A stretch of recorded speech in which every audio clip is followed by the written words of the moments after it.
The judge looked straight into my eyes and asked, "Did your sister start the fire?" My heart stopped. I knew the truth.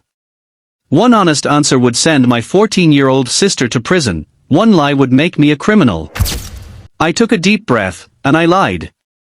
That single lie saved her life, but destroyed mine forever. The courtroom was so quiet that I could hear my own heartbeat. Everyone was waiting for my answer. The prosecutor smiled confidently. He believed I would tell the truth. But I wasn't looking at him. I was looking at my little sister, Emma. She sat in the last row, crying silently. Her hands were shaking. She wasn't afraid of prison. She was afraid of losing me.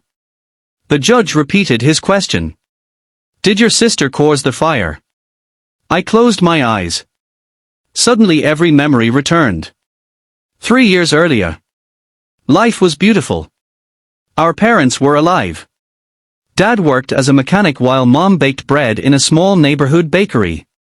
We weren't rich, but every evening we ate dinner together and laughed until bedtime. Emma was only 14. She loved painting colorful butterflies and dreamed of becoming an artist. Everything changed on one rainy night. A speeding truck crashed into our parents' car. Neither of them survived. One phone call destroyed our entire world. I was only 22. No savings. No degree. No family left. Just Emma. Standing beside our parents' graves, I made one promise. No matter what happens, I'll protect you. I never imagined how expensive that promise would become. To pay our bills, I worked 2 jobs. During the day I repaired cars. At night I stacked boxes inside a warehouse. Most nights I slept less than 4 hours. Sometimes I skipped meals so Emma could eat properly. Whenever she smiled, every sacrifice felt worth it. But grief changes people. Emma slowly became someone I no longer recognized. She stopped painting. She stopped laughing. She barely spoke. Every night she woke up screaming after dreaming about our parents. I took her to counselors. I tried everything. Nothing helped. Then one afternoon something happened that changed everything. Her school called me. Emma had punched another student. Not because she was angry. Because the girl laughed at our parents' accident. I hugged Emma instead of scolding her. She cried in my arms for hours. That night she whispered, "I'm tired of hurting." Those words terrified me. I knew she wasn't talking about school. She was talking about life. For months I stayed close to her. Things slowly improved. She started drawing again. She smiled a little. I believed the worst was finally behind us. I was wrong. One cold winter evening I came home later than usual. The house was strangely silent. Then I smelled smoke. I ran upstairs.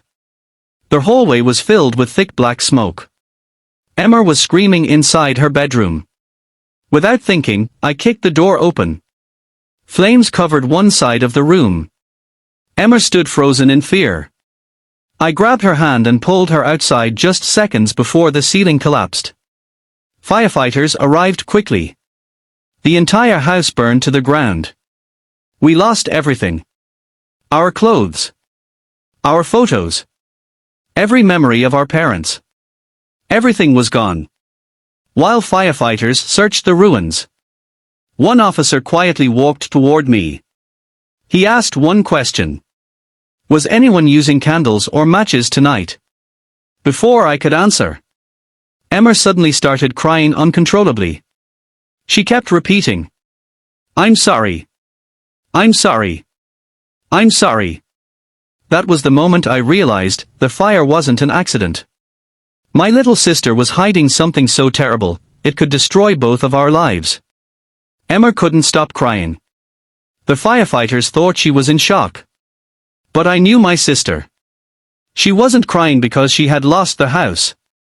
She was crying because she believed everything was her fault.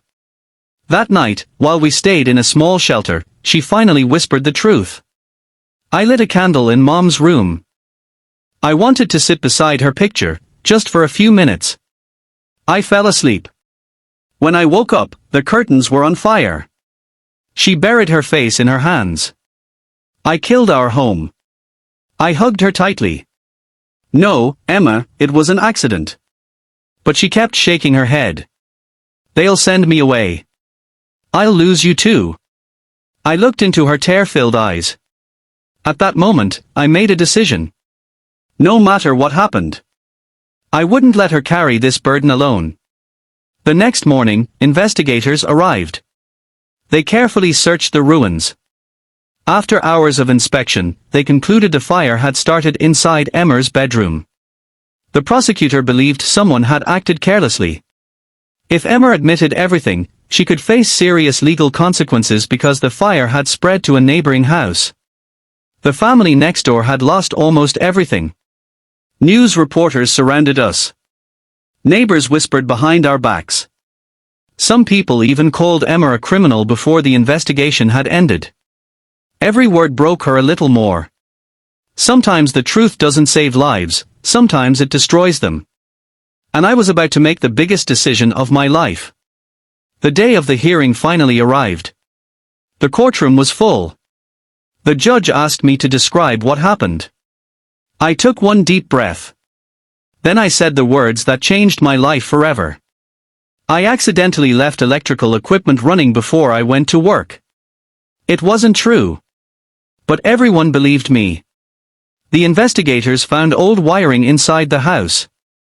My statement created enough doubt. Emma was cleared of responsibility. The case was closed. Everyone walked away. Except me. My employer heard about the investigation. They fired me. No company wanted to hire someone connected to a house fire investigation. Bills piled up. Debt followed. Some nights we slept inside an old car because we couldn't afford a room. I never told Emma why we had become so poor. I simply smiled and said, "We'll be okay." Months passed. Emma slowly began smiling again. She returned to school. She started painting butterflies just like she used to. For the first time since our parents died. She laughed. That laugh made every sacrifice feel worth it. But one evening she discovered the truth. She found the court documents hidden inside an old box. She read every page. She learned that I had lied under oath to protect her. She sat quietly for hours. When I came home, she was waiting. Tears filled her eyes. Why? I tried to speak. No words came out. She hugged me tightly. You lost everything because of me. I gently wiped away her tears. No. I lost things. I didn't lose my family. She cried harder than ever before. I thought the story ended there, but my little sister had one last surprise that would change both of our lives forever. 5 years passed. Emma graduated from school with the highest honors. Then she earned a scholarship to study art. She worked harder than anyone I had ever known. Years later, she held her first international art exhibition. Hundreds of people attended. Every painting told a piece of our story. In the center of the gallery hung one final painting. It showed a young man standing in a burning house, holding the hand of a little girl. Below it were just 7 words. He lied. So I could keep living. The audience stood in complete silence. Emma walked onto the stage. She looked at everyone. Then pointed at me. My brother gave up his future so I could have one. I can never repay him. But every painting I create is because he never stopped believing in me. The entire room stood and applauded. For the first time in years, I cried. Not because of pain, but because I finally understood something our parents would have wanted us to know. Real love isn't measured by what you keep. It's measured by what you're willing to sacrifice for the people you love. And if I had to choose again, I'd tell that same lie. 1,000 times over. Red Heart #.